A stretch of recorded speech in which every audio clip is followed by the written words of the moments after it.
Hello and welcome to the first episode of a brand new Latics podcast, the Chaddy Enders. I'm David Broadbent, and over the course of the next 16 weeks, I'll be bringing you some fantastic guests, be that former players, managers, members of staff, owners, directors, to talk about their time with the Mighty Blues. For those that don't know me, I've been involved on and off at the club for the last 20 years, and that's given me a great insight and some fantastic contacts to be able to bring some in-depth interviews to look at people and their time at the club. Our first episode, this, and thank you very much for tuning in. If you're either listening or watching, it's very much appreciated.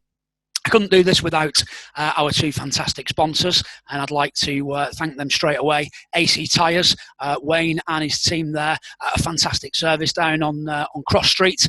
They have fantastic service for tyres and all sorts of car needs. They are on Twitter, AC Tyres, on Facebook as well. Wayne's a big Latics fan, and I'd like to thank them very much for helping this to make it happen. Also to Rick Dennis and Eden Creative. Eden are a design company based in Royton. Again, huge Latics fan is Rick. He used to do all the design work for the club for many a year. He is responsible for the Angry Owl, but we won't necessarily hold that against him. And thanks very much for your sponsorship, Rick. So, as I say, today is the first episode, and well, you've got to start big, haven't you? If you're gonna launch something, you've got to start big, and there's not many bigger. We are delighted today to have who can only be described as a club legend joining us. He made 282 appearances for the club, scoring 107 goals. He then went on to manage us 179 times, and it's an absolute pleasure to be joined today for our very first episode by Mr. Andy Ritchie. Andy, first up, how are you getting on, mate? Lockdown and all that, how are you coping with everything? Well, listen, Brody, you've just got to get on with it, haven't you? You know, trying to do as much as we can in the restrictions that have, are put on us. It's a terrible time for everybody, obviously, and there's been a lot of people who have lost loved ones over the pandemic, and, heart goes out to all them. But, yeah, going out, walking, trying to do a little bit of exercise. Actually been working in the garden as well, which is unknown for me. Wow. But not much. But yeah, we're just trying to do what we can do. And you mentioned we actually share a birthday, so we both experienced lockdown. We'll call them landmark birthdays without going into it too much. But how did you find that? Because it was just really.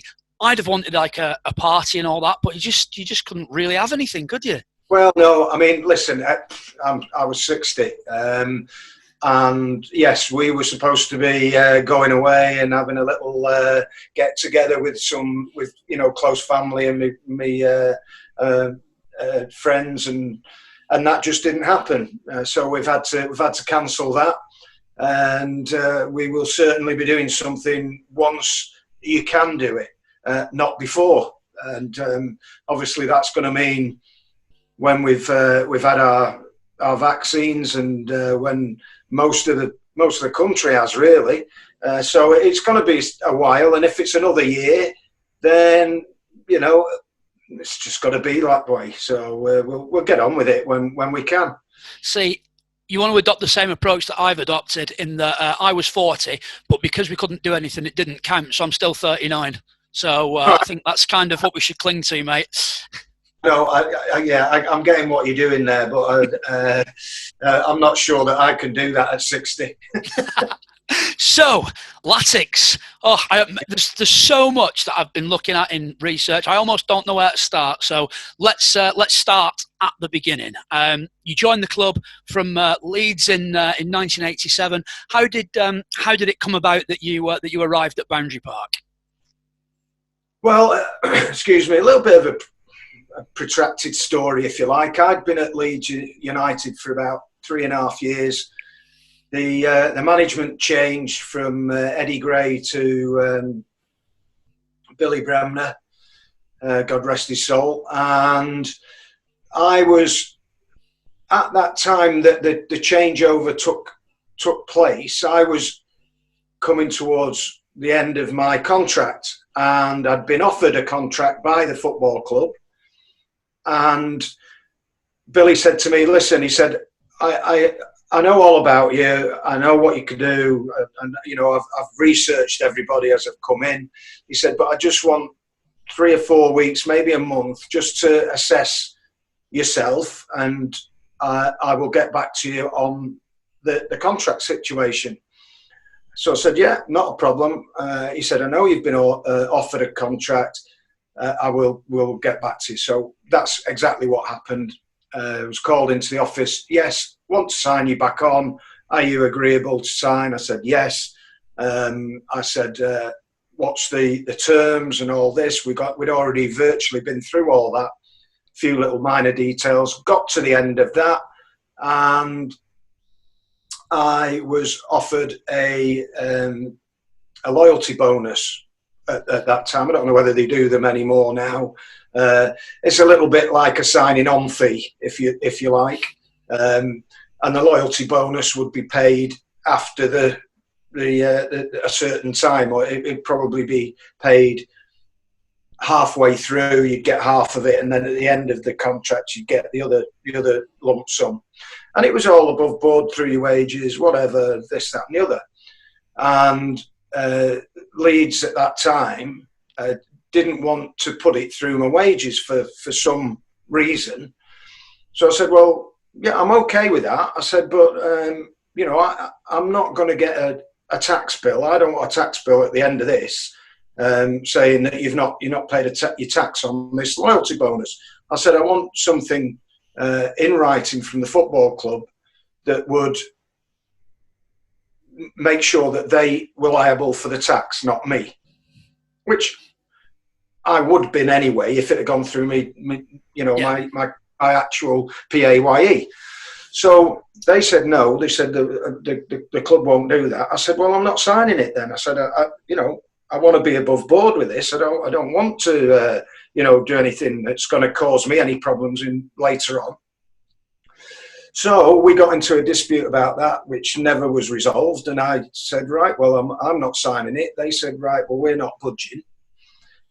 So I then signed on a week-to-week contract, which basically meant I could give the football club a week's notice if I'd sorted myself out a football club and was leaving.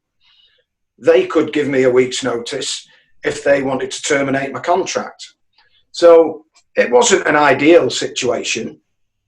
So I started on that. That was went rumbling on for a good 6 to 7 months. Nothing was said, nothing was broached. I was still playing.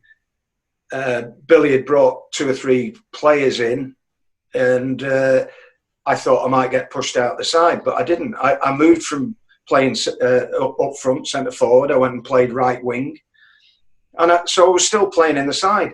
Then the club came back to me again and offered me a reduced terms contract, which again I was never going to sign. So I turned that down, and then at the end of that season, I was still on what you would call a week-to-week contract. My wife and I had a good conversation about it. So it's not really good. We're in a situation that's a bit like a limbo situation. So I said, right, I'll write my CV out, write a letter, and send it to all the football clubs, every single football club in the Football League. And that's what I did. And I was just about going over to France to have talks with Brest in France. And 2 days before I was ready to go, I'd had a couple of letters back and phones and conversations, and then Joe phoned me out of the blue, and he said, listen, are you interested? And I knew about Oldham because we'd played them so many times in the cup and and I knew that they had a very good side. And I just said, yes, sir, but I'm going to Brest. He said, don't go there. He said, without coming to see me. And it was just that ebullience and the way he was and his demeanour and the way he sold the club to me. I said, right, I'll come tomorrow. Come and see you tomorrow. Bam, straight in. And never looked back. It was just like I was part of the furniture from going and seeing the manager that afternoon. So you've gone from Ellen Road to Boundary Park. What's your sort of first impressions as you walk in on the first day? Obviously, it's not quite Ellen Road at that time. No, but as I say, we played them before. I knew that there was players there that I knew, i.e. Tommy Wright, people like that. Excuse me. And I actually, just as an extra to the story before, when I actually signed, I was signed for 50,000. Now, that was tribunal. That I went to tribunal, and because Leeds had actually then offered me less in that second contract offer, it went down. The Oldham were expecting to pay quite a bit more for me, maybe 150,000. So Leeds actually shot themselves in the foot with that contract offer. But the first day I walked in, it was just like, it felt like home. It felt like home anyway. When I spoke to Joe that day, within the couple of hours that I had with him, I virtually knew everybody in the football club, because that's the way Oldham was.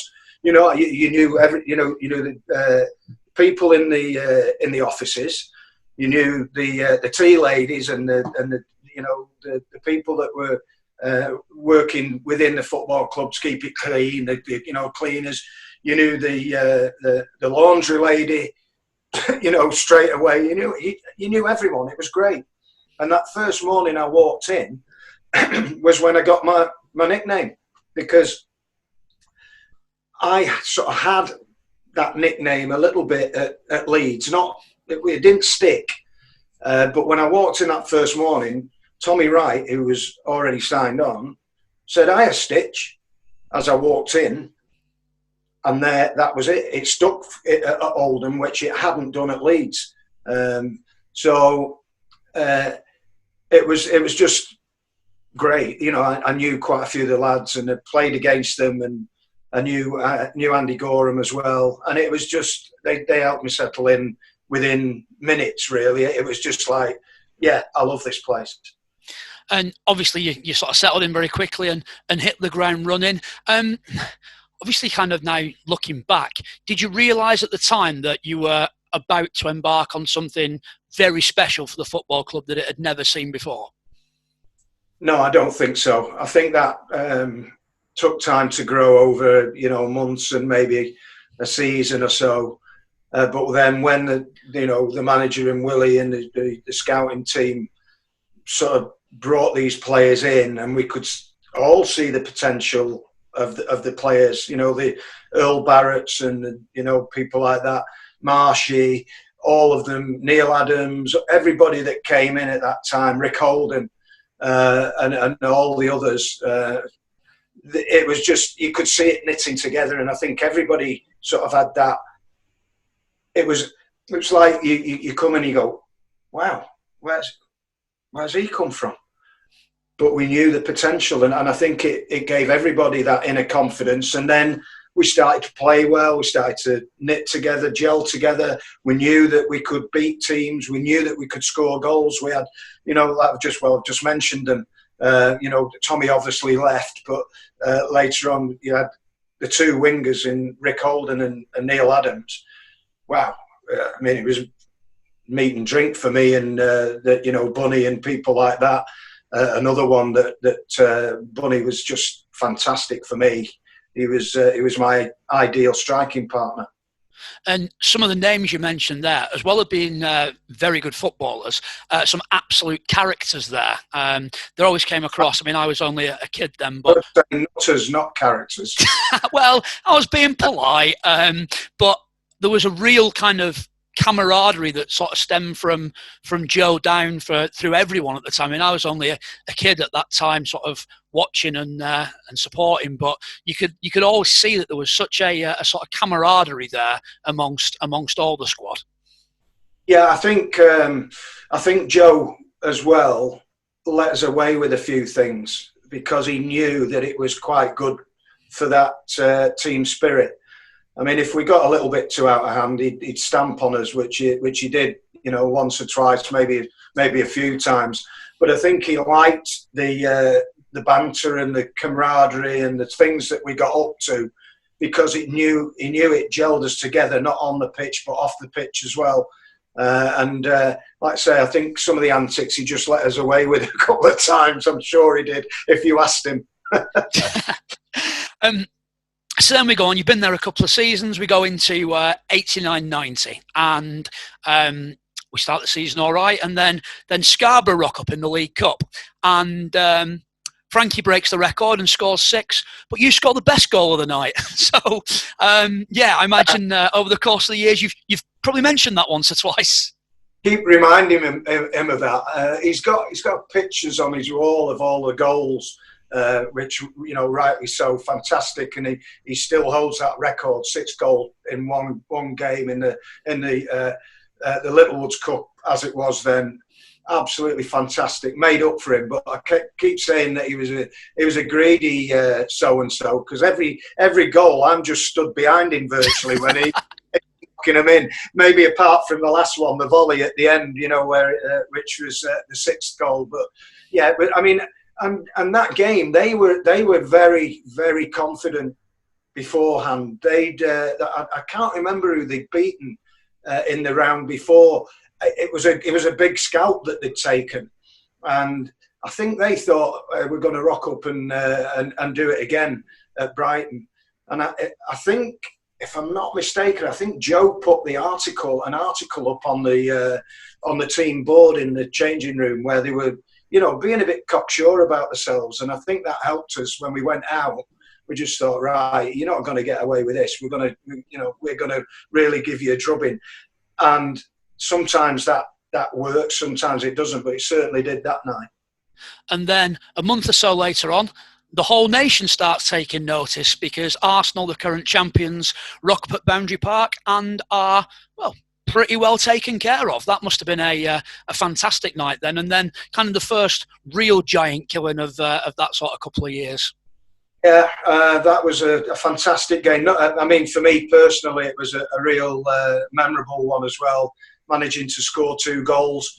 And really, like you said, I think that night we really kept them at bay until probably just at the end. And they scored one right at the end.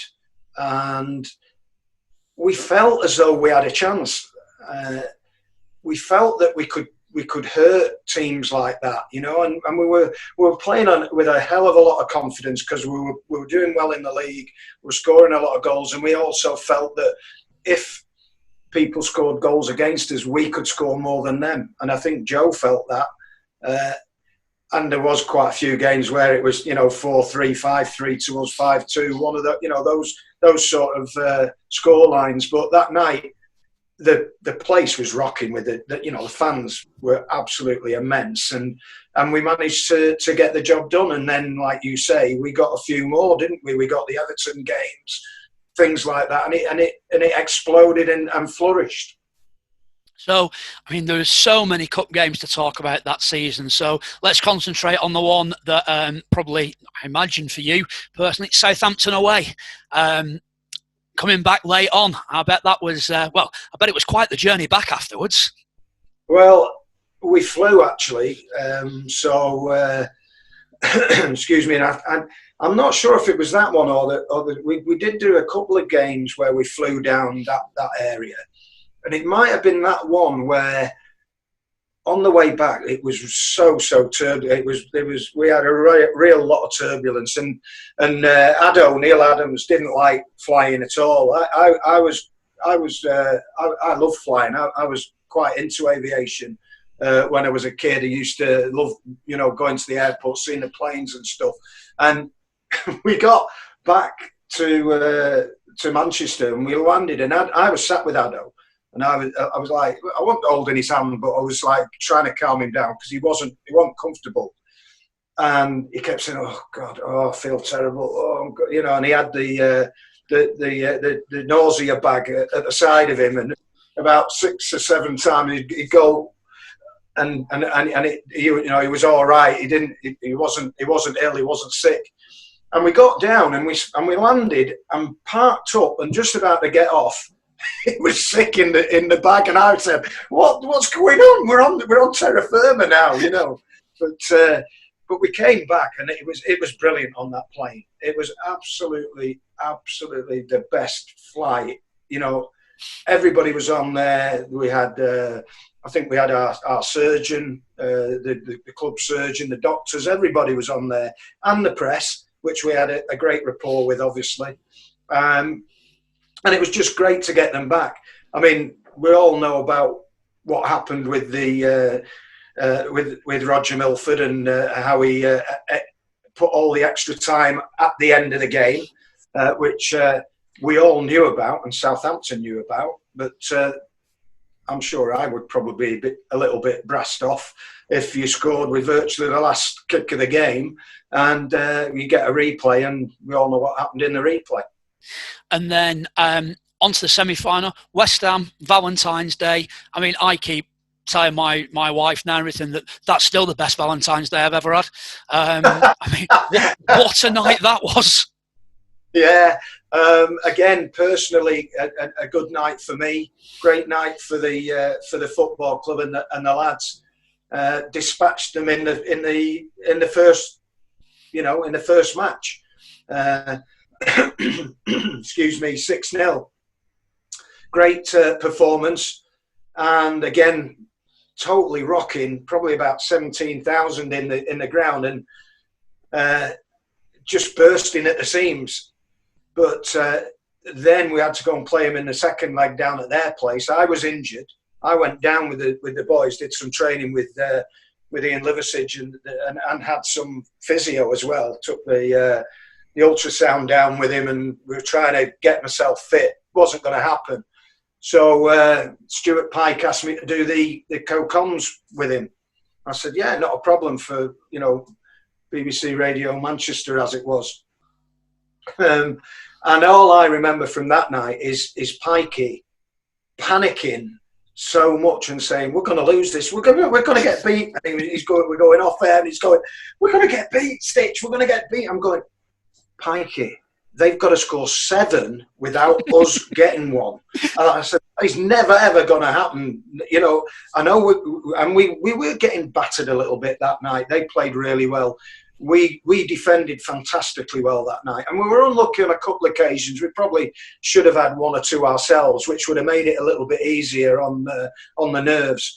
But I think it actually went on sale in the club shop, that commentary. They sold it. They taped it and put it on sale in the thing, because Pikey was panicking that much, and I think it went down quite well. But yeah, great to get through to the final after that. And then there's the build up to the final, and I guess for footballers, it doesn't happen very often. You get to a major cup final, so you've got to kind of embrace it and everything that goes with it. And we ended up in the tradition of a cup final song. How was that? That must have been a weird experience. It was, yeah, it was a little bit. I'm not sure who actually sorted that out, because we had somebody that you remember Monster, don't you? I just can't think of his name. Unfortunately, he's passed away pretty lately. And he came down and gave us a speech to what he wanted to be our agent, really, for media, press, and stuff like that. And I can't remember. We just came in one morning, and captain at that time, which I think was, I can't remember who it was. But we just said, well, we're doing a record this afternoon. After training, we've got to get up to the studio, which was going up towards Grange Bar, the road out towards Halifax. And there was I think it was an old church on the left-hand side that had been converted into a music studio. And we all rocked up there. And Tommy Cannon, Bobby Ball, God rest his soul, were in there, and we just went on and got on with it. Any of the lads fancy themselves as singers? I think there's a few, yeah. Not me. I've not got a note in my body. I think if I was in a group, I'd be on the triangle at the back. I think I'd do that. But no, it was great. We had a real good afternoon. I think it was a Tuesday afternoon, which obviously there was a few cans of beer and ale and stuff involved at the recording studio, and it then went on to a Tuesday club, which we had a few of those, which I know Joe knew about a few of them, but let us get away with them. So that was the team bonding side of our run as well. And then we get on to Wembley, where when you walk out at Wembley Stadium, it must have felt that half of Oldham was there watching that day. Well, virtually 3/4, I think, because the Roughheads were down there that weekend as well, weren't they? Yeah. So I think that everybody just stayed over. I think that, you know, the Oldham fans, the Latics fans, stayed over to watch the rugby, and the rugby fans had come down early to watch Oldham. I think it was that way round. I think they played the day after, but it was amazing. I tell you what, if the burglars of paradise down at Oldham, yeah. Because nobody was there. But yeah, it was such a fantastic weekend, and the game, even though we ended up just losing out and probably shouldn't have done. I think Brian Clough said after the game that he was really relieved that they'd won that game. But the whole thing about it and coming in on the coach, we couldn't see any red and white scarves. It was all blue. There was just a few dotted around in the pubs, you know, as we came in on the coach once we got to Wembley Way. I mean, there wasn't many of our lads that weren't crying, didn't have a tear in their eye, and because of the amount of blue and white that was down Wembley Way, and the fans were just amazing, absolutely amazing. We were just sorry and disappointed at the end that we couldn't get the trophy for them. But then, you know, we go on from there, and the disappointments of losing in the semi-final, the FA Cup, and the final, the Littlewoods Cup, and I guess the season after, there's like a renewed determination to go up to win the league. Because I think it's probably fair to say that had we not had the cup runs of 89-90, that actually we'd probably have fancied ourselves to go up that season. So I think we would have done, Brody. It was just the amount of games. I mean, after that game, excuse me, we came straight back after the final, and we stopped on the way back and had a meal with the board and all, you know, and all the people that had been there from the football club, all the employees, because we had a game, I think, on the Monday evening. Or the Tuesday, so it wasn't a big turnaround. And yeah, I think it was just the volume of games. We were tired. I'm not sure how many games we played that season. It was something ridiculous, into the 70s, I think. So you know, we knew that the season after, if we didn't get as far, we wanted to, but if we didn't get as far in the other cups, then I think that we would have. We had a good chance, and yes, we did have that bit of rejuvenation and a determination to go one better this time. And we started that season like an absolute steam train. 16 games unbeaten at the start of that season. I guess there must have just been the belief all the way through the squad that, right, we're going to win this league this time. I think we wanted to start well, you know, and you always... You know, you hear about the the honeymoon effect and stuff like that, and that you got so close, and the disappointment next season drags on, and I think we all, if I remember rightly, I think we had an afternoon in the changing room after one pre-season training session, and I think we just all got together and just said, look, we're gonna do this. We're gonna do this. We've got to get our resilience together. No negative thoughts. Get it out of your head. But that's the type of team we were. You know, we were together. We've talked about it obviously in this this interview. It was a whole ingrained determination, not just from the players. It was from the management as well, and everybody just wanted to go one better. Yeah. And some of the football we played that season, I remember, I think it was the December, the late November, early December, we stuck 4 or 5 past Brighton, then Wolves, like on consecutive weeks. We then scored 5 against Plymouth. I think we'd scored something like 15 goals in 3 home matches. And some of the football we were playing and the goals we were scoring were out of this world. Yeah, I mean, you know, people still, you know, will have a go at the plastic and what have you, but if we'd have played the same football on grass, they wouldn't have got near us anyway. And they didn't, because, as you know, Joe had a bee in his bonnet about that, because we got results on the grass just as much as we had on the plastic. And that was why we won the league. If we hadn't have played well on grass, we wouldn't have had the points. We wouldn't have gone up. Simple as that.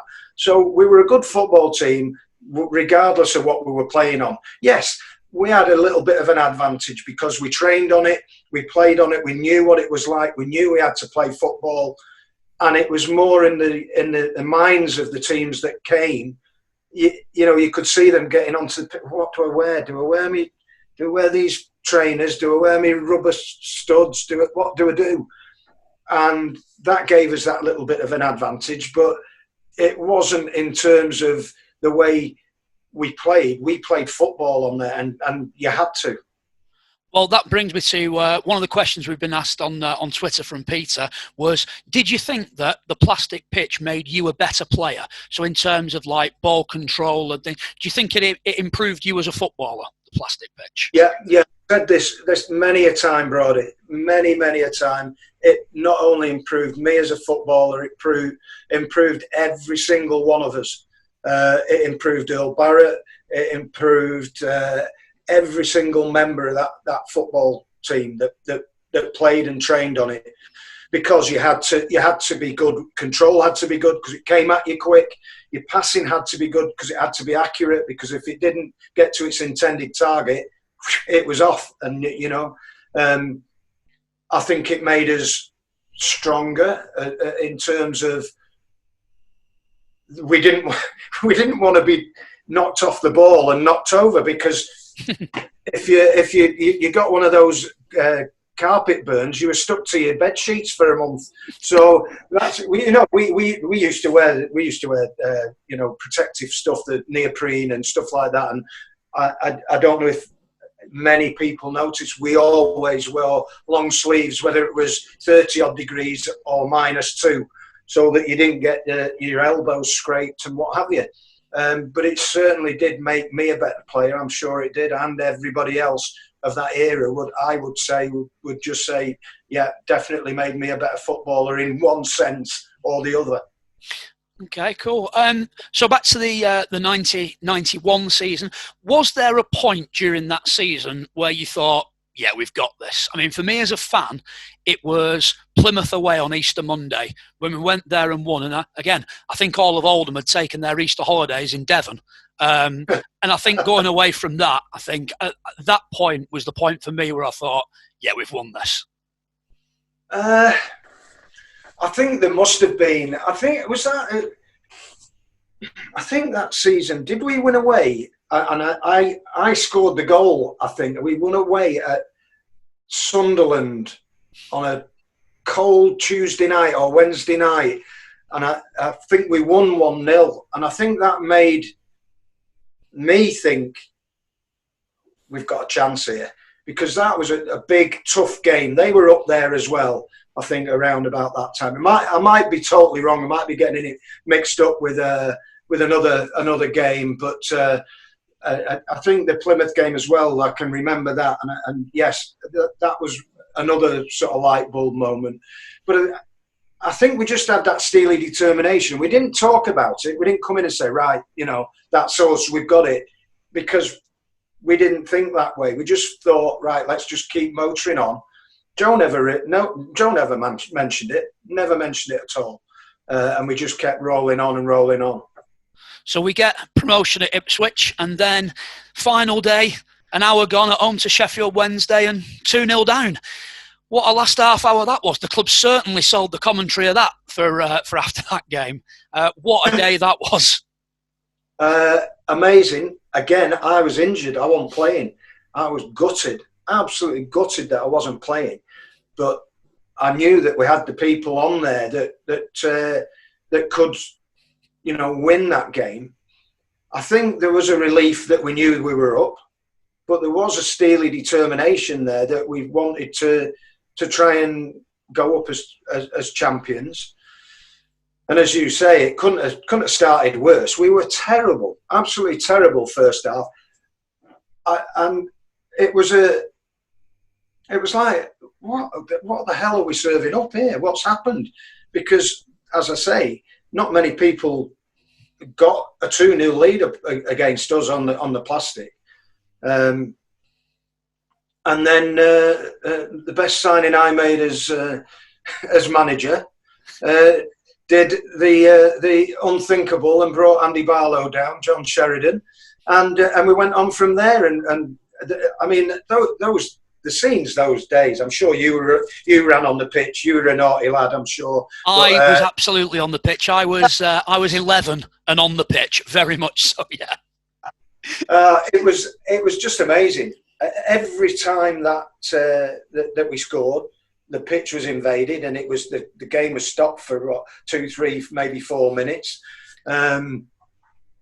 which obviously meant that we were late finishing our game, which then caused a problem, obviously, with the trophy, which we'll get onto.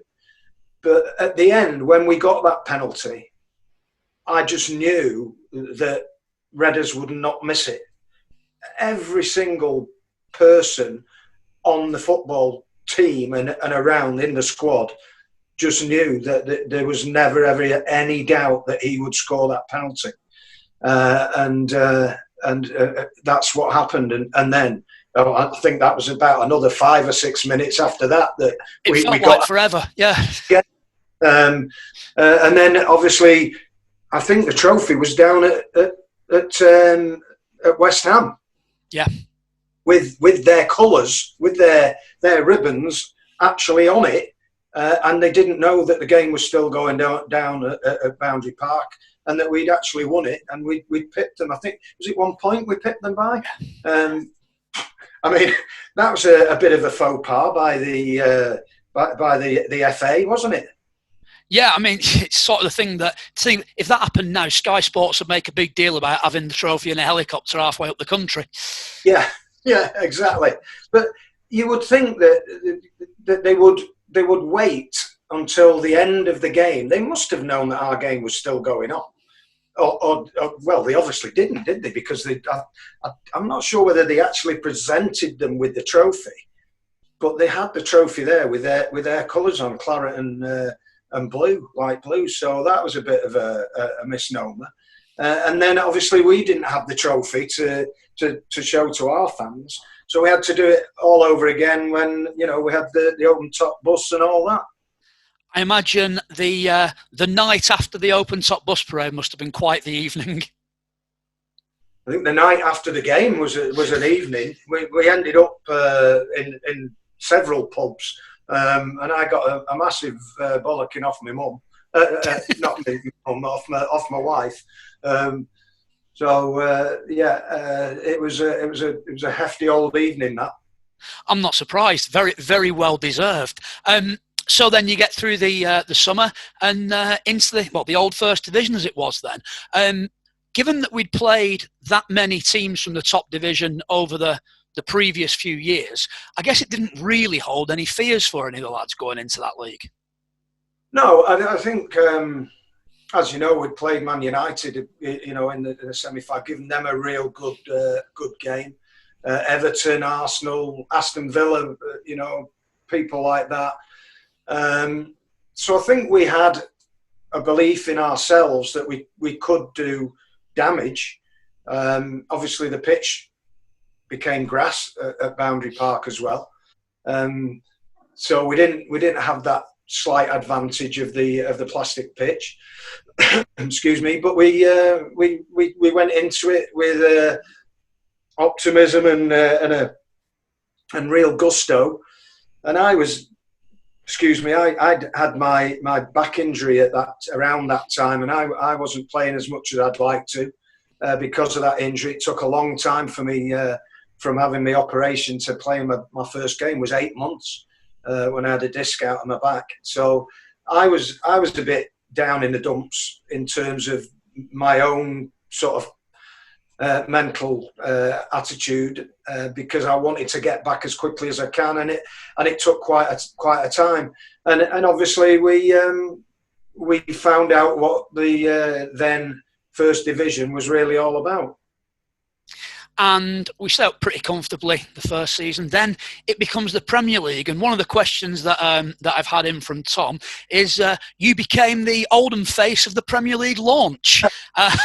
You were on all the posters and all the adverts. How did that come about? Did Sky just get in touch with the club and go, send us someone? Or how did that come about? I'd been training in the morning, and I got a call from Willie Donachie came in and he said, Stitch, when you've finished, Gaffer wants to see you. And I thought, oh, bloody hell, what's going on now? What have I done now? Or, couldn't think that I'd been in any trouble because I wasn't really one of the main protagonists of that. But anyway, got myself ready. Was ready, knocked on the manager's door. He said, come in, Stitch. He said, sit down. He says, I've got a proposal for you. I said, all right, what's that? He said, you're one of the most sensible, if not the most sensible players I've got in that dressing room of a load of Herberts. He said, Sky are wanting to do this big promotion for the Premier League. They want you to go down and be part of this big advert. There's going to be a player from each Premier League club. Do you fancy going down? And they're going to pay you for it. I said, well, when that came out, I pay you for it. I went, yeah, sure, yeah, I'm fine with that. I was also a bit proud that he thought I was the most sensible of the bunch of idiots that he'd got. So I said, yes, not a problem, and that was it. It was yeah, right. Well, they'll come and they'll send you all the details. So we went down on the train, went to a hotel. Not far from Heathrow, and all the different lads from the different teams came. Had a night with them, a couple of drinks, and then we went to. It was just a massive big like warehouse depot, really, outside of Heathrow Airport, not far from there, and it was made into like a studio, like a changing room. As everybody has seen the advert, I'm sure, and we just got on with it from there, and it was fantastic couple of days. The lads that were there became good friends. We all bonded really well, and the advert was just fantastic. It was great to make. I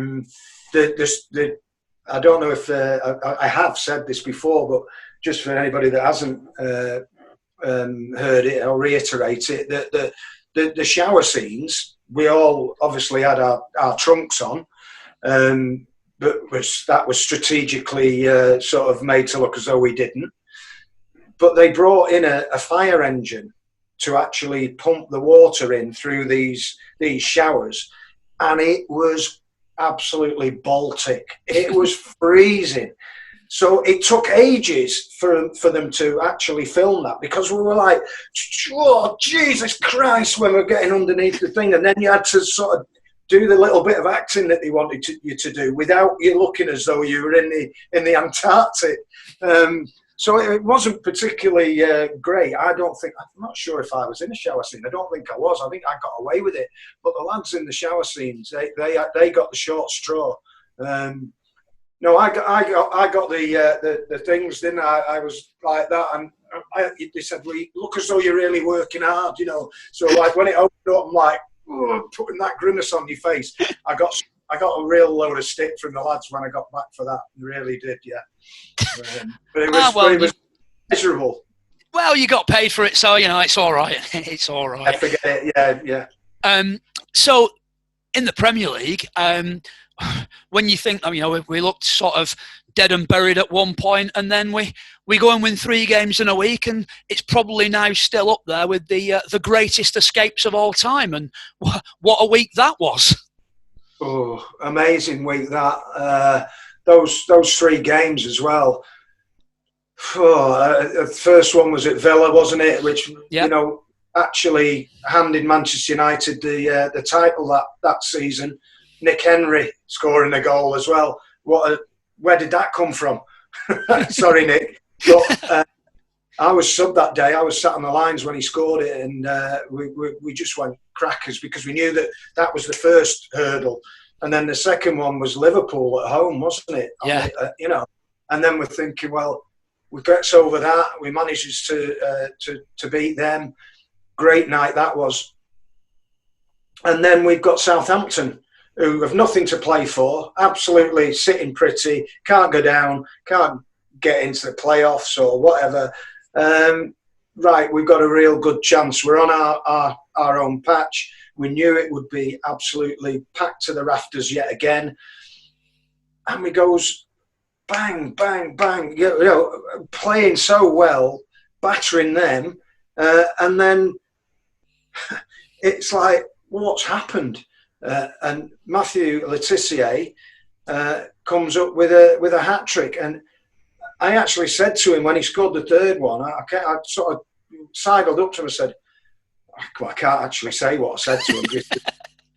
It was along the lines, "You stupid, what the are you doing? Give us a break," And we ended up getting that fourth goal, which then became the winning goal. And again, just the scenes on that day were amazing. You couldn't see the pitch because of the fans, and we managed to, the great escape. I managed to play my part in it. Scored 1, set up Gunner for his, and we managed to escape, like I say, but. Apparently the night before the Southampton players had been up to 3 o'clock in the morning on the ale. They just thought, right, so obviously that made them play better than they normally did. Amazing scene. So now I'm going to take you forward a few years now from there, and your return to the club as coming number 1, first coming back under Neil Warnock, and then I don't know if you know this, but you managed the club for 179 games, and in one spell, that's the longest that anyone's managed the club this century. Really? Shez has managed more games, but over 3 spells as manager. You're the longest at 179 games. You're the longest managerial reign this century. Blimey, I didn't know that. That is a new one on me. But yeah, I was so grateful to come back. I'd obviously gone over to Scarborough. Things weren't working out there. They were a lot better than they were when sort of the season before. But when Mick Wadsworth came in, it got a lot better for me. I was part of the coaching staff, and Mick was great with me. Got a lot of time for Mick. And I knew him because he'd come and trained at Oldham when I was a player. He was big mates with Willie Donachie, and he'd come and coached us every so often. So we got to know him even better.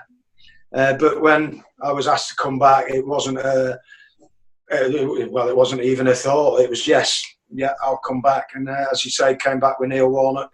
And then when he left the football club, I was asked to become manager, and I was glad that it took that long, because I'd obviously put my hat in the ring before when Joe had left, and obviously Sharpie got the job. And looking back on that now, it would have been a bad time for me to get it, because I had too many friends in the dressing room, and it would have been hard for me to make that transition like that, which Sharpie had to do, and that was difficult for him. And looking back, I had that spell out. There was a lot more new players there that I could then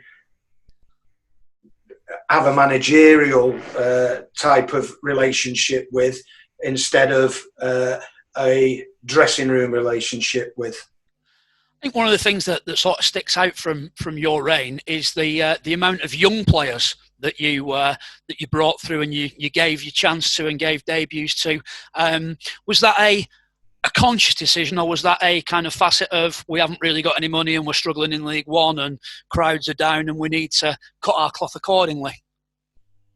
I think it was a combination of all of it, because we knew we had some good young players, the likes of, the Mark Allett's, Phil Salts. There's so many others that, I could go through. But also it was a financial thing. Yes, definitely. They wouldn't have played if they weren't good enough, or if we didn't think that they were good enough, because I had one of the best, the best assistant manager that I've had in terms of footballing knowledge, which was Billy Ermson. He knew all those young players. He would not have said to me, you can throw him in, you can put him in, if he hadn't believed in them. And that also, it was financial. We didn't have a lot of money. I had one of the best chairmen, and I know that's diversary, because a lot of the fans weren't Stotty's biggest lord is, but he was fantastic with me. He helped me tremendously in that first season, especially. I knew where I stood with him. I didn't have a budget. My budget was, if I went in and saw him and said, listen, Mr. Chairman, quite fancy signing Joe Bloggs from, wherever. And if he said, let's have a look, I knew I had a chance. If I didn't have a chance, he just went, no, can't do it. I knew where I stood. Out the office, out the boardroom. Right, thanks, Chairman. But I knew if he said, well, let's have a look, I knew could maybe wangle it and sort of get into his head about it.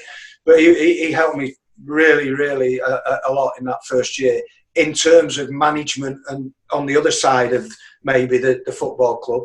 Didn't interfere. We had very rarely I was asked to go to a board meeting, and the board members were great with me. All those board members at that time, they were on the coach. We had a great rapport, and they knew what the limitations were, and they didn't really put any other over and above expectations on what they knew that they could achieve. And as well as the young players, you also brought in some players that, you mentioned Shez earlier, that went on to become sort of club legends, if you like. So, like bringing in the likes of Tony Carrs and David Ayres and Shez, some really quality and experienced players to sort of complement the young lads as well. Yeah, Ayres, he always has a go at me when I see him, because he always, virtually his first words out of his mouth are, I was your best signing. And I always say second best signing, Ayres. Second best signing. Carsey, you ask Shez about Carsey, Shez would praise him to the hill. Carsey was fantastic, absolutely a pleasure to manage. An engine room, a great player, a lefty, which was brilliant because you needed that. But Shez was just the diamond. He was the engine room. He was the one in the dressing room. He was my eyes. He was my captain. He was everything. Sean Garnett as well. Two fantastic pros. It was great. It was just a pleasure to actually be their manager, and there was a few nutters in that changing room as well. Yeah, I think, you mentioned Sean Garnett there, yeah. I recall a story about Sean Garnett. I'm not sure if you were manager at the time, whereby on team photo day, he would be running naked across the pitch. It might have been. There's quite a few things that he did. I think he turned up one night with the lads in a pink ball gown or something like that. It'd probably kill me for telling you that one, but no, they were great lads. Again, they had a good rapport, and they were very good and together. And I like to think that I had a really good rapport with them, but they knew where the line was. And again, I suppose I let a little bit go in terms of some of the antics, because I thought it worked when I was a player, when Joe did it. And I've got to say that Joe was my biggest influence on me as a manager. I took bits of everybody, but Joe was the major part. And some of the, one or two of the things I had to sort of bite my tongue a little bit at times, but I was biting my tongue and smiling at the same time with some of them. Excellent. So I've got a few more questions that people have sent in. So I'm gonna fire these at you. A couple you've already answered. So one of the questions was, who's the best player you've signed, and you touched on that. So Graham would like to know. It's a twofold question. Out of all the 107 goals you scored for the club, do you have a favourite goal? And apart from best player, because you'll get asked that all the time, who was the most underrated player that you played with? Oh wow, that's a good one. Best goal. Well, I scored. Obviously, well, best goal wasn't my 100th. If you remember, it was at Grimsby, and it was a volley at the back stick. Totally mishit it and volleyed it poof into the ground, which then it looped right over the goalkeeper and ended up in the far stick. That was my 100th goal. I probably liked it to have been a bit more of a purist's goal, but you'll take them as it comes.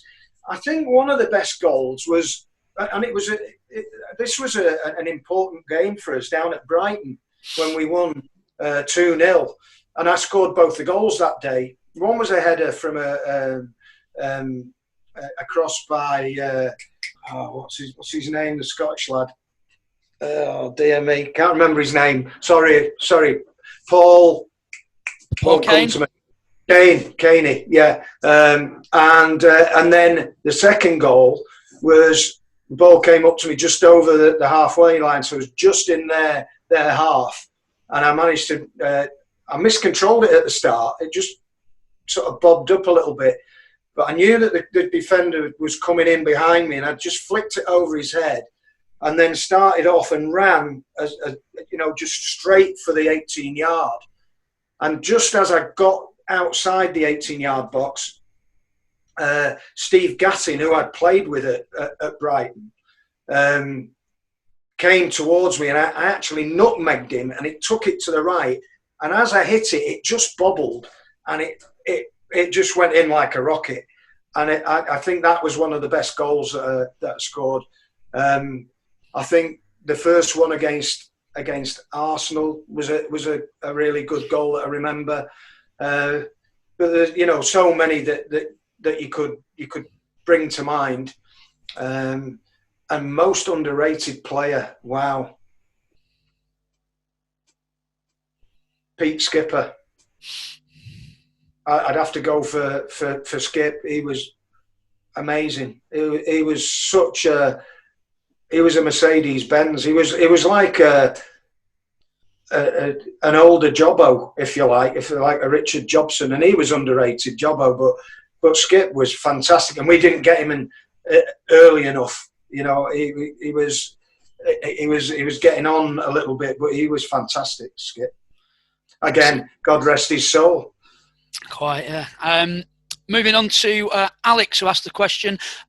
Since you left the club in 2001, have you ever been in the frame for coming back in any sort of capacity? I know you were kind of linked with the manager's job a couple of times, sort of in the mid-2000s. Were you ever close to making any sort of return? I think the closest that I came to making a return was picking a lucky number at half-time. That was it. No, was never in the frame, never asked, never put my hat in the ring either. So the answer to that, yeah, basically is definitely no. Okay. Peter would like to know, do you still, I mean, obviously because of the sort of restrictions at the moment, you won't have been at the club for a while. Do you sort of still know anyone at the club currently, and have you got any thoughts on where the club currently is? There's only, I'm assuming at the moment that Alan Hardy is still back on an advisory role, I think. Well, he was. I'm not sure whether he still is now, but virtually, I would say that would be the only person. I think you'll still know Roy. Roy, of course, is still there. Of course, Roy. Yeah. Everybody knows Roy. Yeah. Yeah, I know Roy, but actually, in the football club, no, I wouldn't have thought that there'd be anybody there. Just trying to think.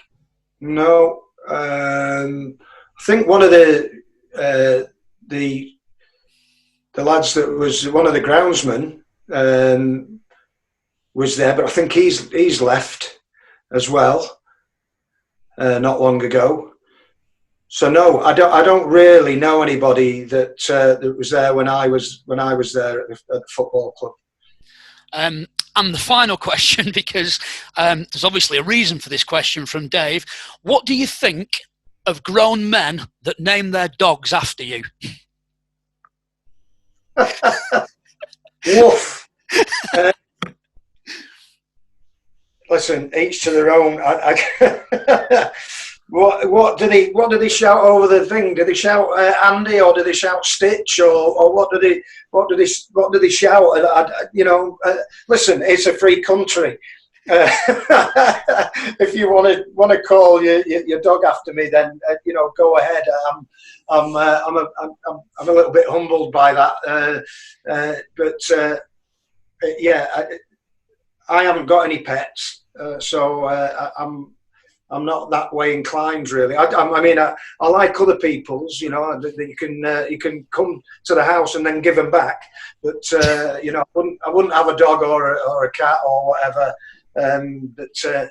Yeah, I've not heard anybody shout my name over the fields when I've been out walking or well, I was going to say running then, but no, it won't be running.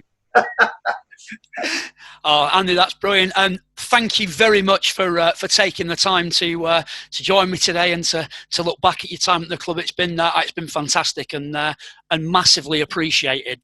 Thank you very much for doing it for us. It's not a problem, Brody. It's great. It brings back memories for me. I hope it does for the fans, and I just want them to it's keep the faith in it, and let's hope that. They're not doing too badly this season. I know there's a lot of problems, around the club, and the owner. People are not too enamoured with the owner, but let's just think that he's actually got the club, and he is doing. He's got it financially. Hopefully, we're going to get it better, and let's hope that we can push on this season and maybe get to the playoffs. You never know. They're doing okay. I thought they played really well down at Bournemouth in the cup at the weekend. I did the co-coms for Radio Manchester, and they could hold their heads high. I know it was 4-0, but it wasn't really in terms of the way they played. A huge thank you to Andy Ritchie for being the first guest on the Chaddy Enders. Once again, a massive thank you to our sponsors, AC Tyres, Wayne and the team there. Thank you very much for your support, and also to Rick at Eden Creative, both of which you can find on Twitter and Facebook, Eden Creative and AC Tyres. Again, a massive thank you to you all for tuning in. Look forward to next week when our guest will be former Latics owner for a short period of time, and head of marketing and commercial Sean Jarvis joins us next week. So have a fantastic week. Thank you for listening, and stay safe.